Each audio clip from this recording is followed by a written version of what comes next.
So in my particular case, Namgyal Rinpoche gave me all the classical work to do, the mantras, the visualizations, the studying, etc. And then whenever I saw him, he just ignored all that and spent all my money. Or, we won't get into some of the other things in this forum, but if you come to the online course, you'll hear some more stories. But the senseis asked me to kind of briefly mention the 4 steps of a Zen path, and the story will probably come next month or later this month. But basically, it's a 4-step program. We just are faster than the Alcoholic Anonymous group, right? We don't have 12, we have 4. So the first one is you remove the object. So this is assuming you have a guru.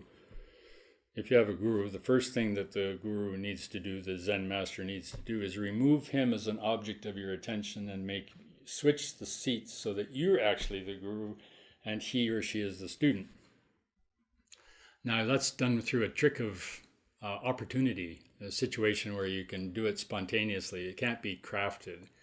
You got to be in the boat, kind of swimming when he when he takes away the life jacket that is him and puts it on you, and he goes in the water, or she does. Anyway, I hope that makes sense. Remove the object. Then the second part of the step is remove the subject.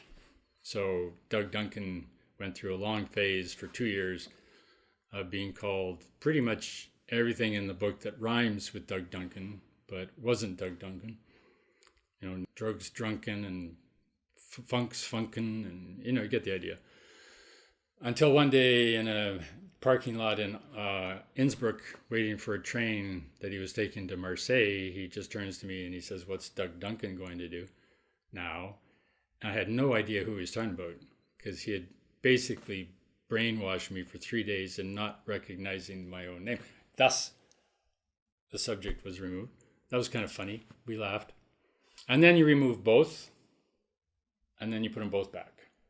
So the very famous Zen statement of that is, at first mountains were mountains and rivers were rivers, and then mountains aren't mountains and rivers aren't rivers, and then eventually you're back, mountains are mountains and rivers are rivers. You're back where you started from, but from a different perspective.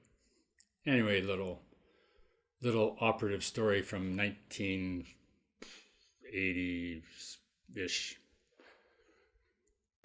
So we were having our little version here with Cara and Chris, and they were using the intellectual approach, the kind of, okay, I've read the books, the Zen Dialogue thing was heady, I guess, not really touched to the moment, not really dealing with what is liberation right here, right now. Chris told the story. Come, Chris.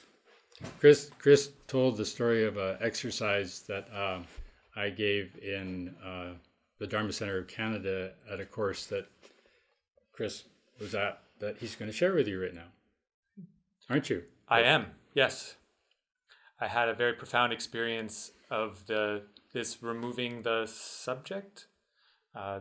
During the retreat, Qapel was teaching in the teacher's chair, and I was sitting in the front row, and he had me come and sit in the teacher's chair and switch places with me, and then had the entire room, including himself, prostrate to me.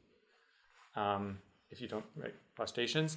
And I was saying it was a profound experience in the moment of just pulled the rug out from under me, and my reality was suspended in that moment. I didn't know who was what, or up was down and down was up. And it's a great story, but also just a very profound impact that's rippled throughout meditations and retreats since. So thank you. Thanks, Chris.